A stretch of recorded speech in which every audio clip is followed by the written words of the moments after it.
your effort, your choices, your standards.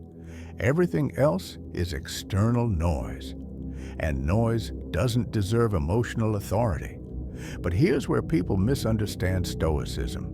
They think it's about lowering expectations so you don't get hurt. That's wrong. Stoicism isn't about expecting less. It's about expecting reality, which is far more demanding. Reality includes failure, loss, misunderstanding, injustice. When you accept that up front, nothing feels like a personal attack anymore, and that changes how you move through the world. Criticism loses its sting, delays lose their power, setbacks become information instead of insults. You stop asking, "Why is this happening to me?" and start asking, "How do I use this?" That question is dangerous, because once you ask it honestly, every obstacle becomes material. Pressure stops being punishment. It becomes weight, and weight builds strength if you carry it correctly. The Stoics were obsessed with this idea. That hardship isn't inherently bad. It's untrained minds that make it unbearable. Two people face the same storm. One collapses, one adapts. Same conditions, different preparation. Stoicism is preparation, not optimism, not hope. Readiness. And readiness doesn't feel good at first. It strips you of comforting illusions, like the illusion that people owe you understanding, or that effort guarantees outcome, or that being right protects you. None of that holds. The Stoic doesn't argue with those facts.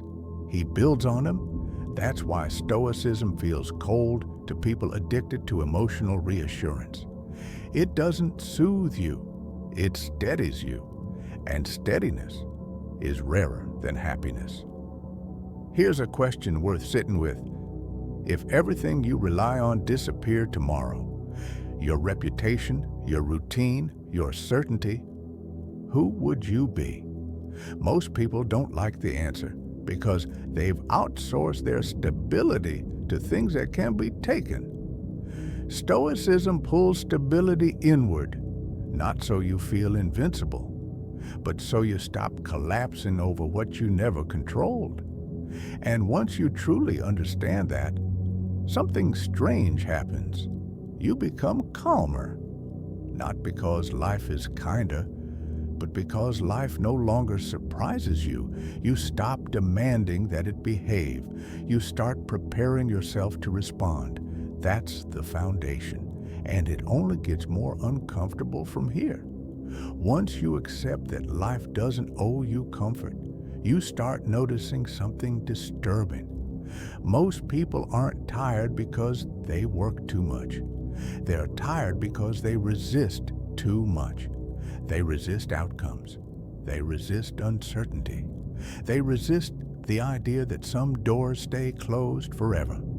That resistance creates friction, and friction drains you. Stoicism removes friction by removing illusion. It teaches you to stop asking life to explain itself, because explanation doesn't change reality. Response does. Here's where Stoicism gets misunderstood again. People think acceptance means submission. It doesn't. Acceptance is clarity. It's seeing the situation without emotional distortion. When you see clearly, you act precisely. No wasted motion, no emotional excess, just intention. The Stoics believed most people live in a constant state of internal panic, not visible panic, quiet panic, the panic of needing reassurance, of needing certainty, of needing outcomes to confirm their worth. That's why silence feels uncomfortable to so many. Silence forces you to face yourself without distractions. The Stoic practices silence on purpose, not external silence, internal. He watches his thoughts the way you'd watch weather. A storm doesn't insult you, it passes. So does anxiety. So does anger. Unless you feed it. Here's the key. Emotions don't grow because they're strong. They grow because they're rehearsed. You replay the same thought. You justify the same resentment. You narrate the same injustice. Over time, that becomes identity. Stoicism breaks that loop. It says, notice the thought. Do not argue with it. Do not decorate it. Let it pass. This sounds simple. It isn't, because most people confuse their thoughts with themselves. They think, if I feel this, it must be true. Stoicism says the opposite. A thought is just a thought. An emotion is just a signal. Neither deserves automatic obedience. That idea alone terrifies people because it means you're responsible for what you entertain, not just what happens to you. The Stoic takes that responsibility seriously. He doesn't indulge fantasies of revenge. He doesn't rehearse conversations that never happen. He doesn't build stories where he's always the victim, not because he's superior, but because he understands cost. Every unnecessary thought has a price, and the price is attention. Attention is life. Where you place it is what your life becomes. The Stoics were ruthless about this. They trained themselves to focus only on what deserved attention: duty, character, action. Everything else was noise. Modern life is designed to do the opposite. It rewards outrage, it feeds comparison, it amplifies insecurity. Stoicism makes you immune to that, but only if you practice it daily, not as a philosophy, as hygiene, mental hygiene. Just like you wouldn't skip washing your body for weeks, the Stoic doesn't skip examining his mind. At the end of the day, he asks brutal questions. Where did I react instead of choose? Where did I waste energy? Where did I betray my standards? No self-hate, no drama, just correction. This is why Stoicism creates consistency, not motivation. Motivation is emotional. It rises and falls. Stoicism builds something colder: reliability. You do what needs to be done whether you feel inspired or not, whether you're praised or ignored. That's why Stoics don't chase confidence. Confidence depends on results. They build self-trust, and self-trust comes from keeping promises to yourself, even small ones, especially small ones. This is where discipline enters, not as punishment, as alignment. When your actions match your values, your mind quiets down. Inner conflict is exhausting. Most people are exhausted because they argue with themselves all day. I should do this. I don't feel like it. I'll do it later. I hate myself for not doing it. That loop destroys energy. Stoicism ends the debate. You decide once, then you act. No negotiation. And when you fail, you adjust. No self-loathing, no identity crisis. Just feedback. This makes progress inevitable. Slow, maybe, but stable. Now here's the uncomfortable part. Stoicism will cost you some relationships, not because you become cruel, but because you stop feeding dysfunction. You won't engage in endless complaining. You won't validate excuses. You won't bond over shared resentment. Some people rely on chaos to feel close. When you remove chaos, those connections weaken. That can feel lonely, but it's a cleaner loneliness, and it doesn't last. What replaces it is respect, from others, from yourself, and self-respect changes how you walk into rooms. You don't need to dominate. You don't need to impress. You're steady, and steadiness unsettles people who live reactively. But steadiness also attracts the right ones. Now ask yourself something honestly. How much of your suffering today came from resisting reality instead of responding to it? Stoicism doesn't promise an easy life. It promises a life where difficulty doesn't break you. And we're still only halfway, because the hardest discipline is still ahead. The hardest discipline in Stoicism is not silence, not restraint, not even endurance. It's honesty, radical honesty with yourself. Because Stoicism doesn't allow you to hide behind stories. No, that's just how I am. No, this is because of my past. No, they made me react this way. Those explanations feel comforting. They're also chains. The Stoic treats excuses as liabilities, not morally wrong, strategically weak. Every excuse removes leverage. Every justification hands control away. So the Stoic asks a brutal question. Where am I lying to myself? That question alone can dismantle years of stagnation. Most people already know what they should do. They just don't like the cost. Discipline, discomfort, delayed gratification, loss of familiar habits. So they intellectualize instead. They read, they watch, they plan, and nothing changes. Stoicism is allergic to this. It doesn't care what you know, it cares what you do consistently. Knowledge without action is just decoration for the ego. Here's where Stoicism becomes deeply uncomfortable. It forces you to confront this truth. No one is coming to save you, not clarity, not motivation, not perfect timing. Waiting is a strategy too, and most of the time, it's the wrong one. The Stoic understands that action precedes clarity. You don't wait to feel ready, you act, and readiness follows. That goes against modern advice. We're told to listen to our feelings, to wait until it feels right. Stoicism says feelings catch up later. If you let hesitation decide, your life becomes small. Not because you lack potential, but because you keep postponing responsibility. The Stoic doesn't ask, am I comfortable with this? He asks, is this necessary? That question changes behavior fast. Now let's talk about fear. Not surface fear, deep fear. The fear of losing identity, the fear of failing publicly, the fear of discovering you're not who you thought you were. Most people avoid these fears by staying busy. Noise, distraction, constant stimulation. Stoicism removes that escape. It asks you to sit still and watch what rises, and what rises isn't always pleasant. Regret, anger, unfulfilled potential. The Stoic doesn't push those away, he uses them. Regret becomes instruction, anger becomes energy. Awareness becomes direction. Nothing is wasted.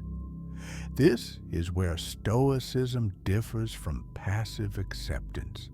It doesn't numb you, it sharpens you, it turns pain into data.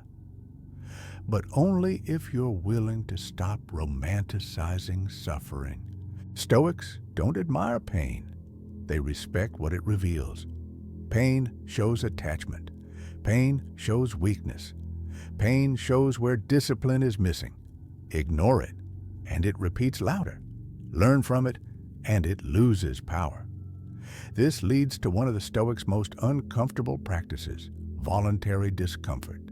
Choosing difficulty on purpose, not to prove toughness, but to remove dependency, cold instead of comfort, simplicity instead of excess, silence instead of noise.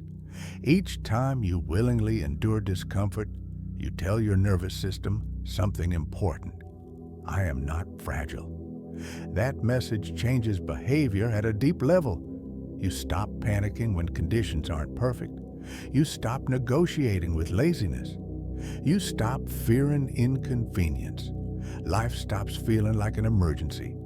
And here's the paradox. The less you chase comfort, the calmer you become. Because comfort creates expectation. Expectation creates entitlement. Entitlement creates frustration. Stoicism cuts the chain. This doesn't mean you reject pleasure. It means you don't depend on it. Dependency is the enemy. Anything you need to feel okay controls you. People, outcomes, validation, certainty. The Stoic audits his dependencies constantly. What am I attached to? What am I afraid to lose? What would break me if it disappeared? Those answers show where work is needed. Now listen closely. Stoicism isn't about becoming emotionless. It's about becoming ungovernable. Ungovernable by impulse, ungovernable by fear, ungovernable by other people's moods. That's real freedom. Not doing whatever you want, but not being dragged by whatever arises. Most people think freedom is external. More money, more options, more permission. Stoicism reveals a harsher truth. If you can't control yourself, no amount of freedom helps. You'll sabotage it. So the Stoic, start small, controlling speech, controlling reaction, controlling habit. These aren't glamorous victories. No one applauds restraint. But restraint builds authority, internal authority. And once you have that, external chaos loses its grip.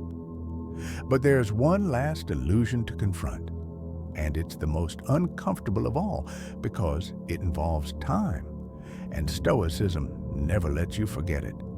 That's where this leads next. Time, not in the poetic sense, in the ruthless one. Stoicism treats time like a blade. Every moment either cuts away what doesn't matter or cuts you because you weren't paying attention. Most people live as if time is forgiving, as if there will always be another chance to start, another moment to fix things, another version of themselves waiting in the future. The Stoic rejects that fantasy, not pessimistically, precisely. He understands that delay is not neutral. Delay is a decision. Every time you postpone action, you are choosing the comfort of now over the cost of growth. That choice compounds, and years disappear quietly that way. This is why Stoics obsess over mornings and nights, the beginning of the day, the end of the day. They bookend life with awareness. In the morning, the Stoic prepares. He reminds himself, today will bring frustration. People will be selfish. Plans may fail. Progress may be invisible. This doesn't depress him. It armors him. Nothing shocks you when you expected it. Expectation shapes suffering. At night, the Stoic reviews, not with guilt, with precision. Where did I waste time today? Where did I act beneath my standards? Where did I avoid discomfort? No excuses, no stories, just data. Most people avoid this moment because it threatens their self-image. Stoicism doesn't protect your self-image. It improves your self-command, and self-command requires truth. Here's something most people don't realize. Your future is built in moments no one sees, not big decisions, small ones. Choosing silence instead of reaction. Choosing effort instead of avoidance. Choosing restraint instead of indulgence. Those moments feel insignificant. They aren't. They are votes. And you are always voting for the kind of person you're becoming. The Stoic is painfully aware of this. That's why he doesn't romanticize potential. Potential is irrelevant without execution. You don't get credit for who you could be, only for what you repeatedly do. This makes Stoicism uncomfortable for people who live on intention. I meant well. I was going to. I'll start soon. The Stoic hears those words as delays disguised as virtue. He replaces them with action, not dramatic action, consistent action, the kind that doesn't feel inspiring but produces results anyway. Now let's talk about legacy, not fame, not remembrance, impact. The Stoic doesn't aim to be remembered. He aims to be useful while alive, because reputation after death does nothing for the dead. What matters is how you show up while time still responds to you. This is where Stoicism becomes heavy. It forces you to confront this question. If you continue exactly as you are, thinking the same thoughts, avoiding the same discomforts, making the same excuses. Where will you be in 5 years? Most people never ask this honestly. They sense the answer and look away. Stoicism doesn't allow that escape. It demands that you face trajectory, not just intention. And trajectory doesn't lie. Your habits are honest. Your calendar is honest. Your energy allocation is honest. They reveal priorities regardless of what you claim. This realization can feel brutal, but it's also empowering, because if your life is built by choices, then it can be rebuilt by different ones. No miracle required, just discipline, daily, uncelebrated. Now here's something people miss. Stoicism isn't about intensity, it's about sustainability. Burning bright doesn't matter if you burn out. The Stoic aims to last. He designs his life to withstand boredom, fatigue, and repetition. Because most people fail not from adversity, but from monotony. They quit when things get quiet. Stoicism trains you to operate without emotional highs, to keep moving even when nothing feels exciting. That's rare. And that's why Stoics outperform over time, not because they're smarter, because they're consistent. Now let's strip this down to its core. You don't need more information. You don't need better circumstances. You don't need permission. You need fewer excuses and more ownership. Stoicism doesn't ask if you're ready. It asks if you're willing to act without applause, willing to endure without drama, willing to improve without announcing it. That willingness is quiet, but it's unstoppable, and it leads to the final realization, the one that ties everything together, because Stoicism isn't ultimately about strength, it's about dignity. And dignity only exists when you stop lying to yourself about time. And what you're doing with it, that's where this ends, and where the real work begins. And here's the final truth. Stoicism is not something you adopt. It's something you're forced into when illusions stop working. Most people don't choose it.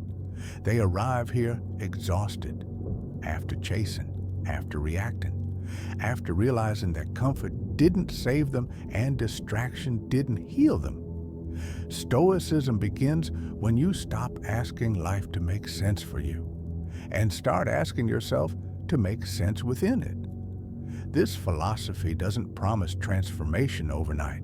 It promises something slower, irreversibility. Once you truly see how much suffering comes from your own resistance, you can't unsee it.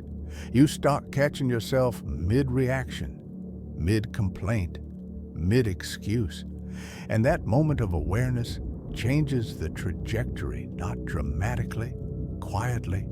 You stop feeding thoughts that weaken you. You stop rehearsing stories where you're powerless. You stop waiting for conditions to improve before you act correctly. You realize something unsettling. No one is stopping you. Not circumstances, not people, not the past, only habit. And habits can be replaced. The Stoic doesn't wait for confidence. He builds it through action. Doesn't wait for clarity. He earns it through movement. Doesn't wait for peace. He creates it through discipline. This is why Stoicism feels heavy at first, because it removes fantasy. No one is coming. Nothing magical is arriving. No moment will suddenly make it easy, but something else happens instead. You get stronger, not visibly, internally. And internal strength changes how the world hits you. Things still break. People still disappoint. Plans still fail, but you don't collapse with them. You bend, you adjust, you continue. That's the Stoic edge, not dominance, not detachment, continuity. While others burn energy on outrage, you conserve it. While others spiral, you move one step forward. While others wait for motivation, you act from principle. And principle outlasts emotion every time. So if you're waiting for a sign, this is it. Not a call to feel better, a call to stand straighter. Life will not become lighter, but you can become heavier, grounded enough that storms pass through instead of carrying you away. Stoicism doesn't make you untouchable. It makes you unmoved by what doesn't deserve control over you.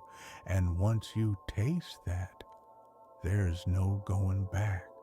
If this video helped you, please subscribe to the channel Stoic Freedom.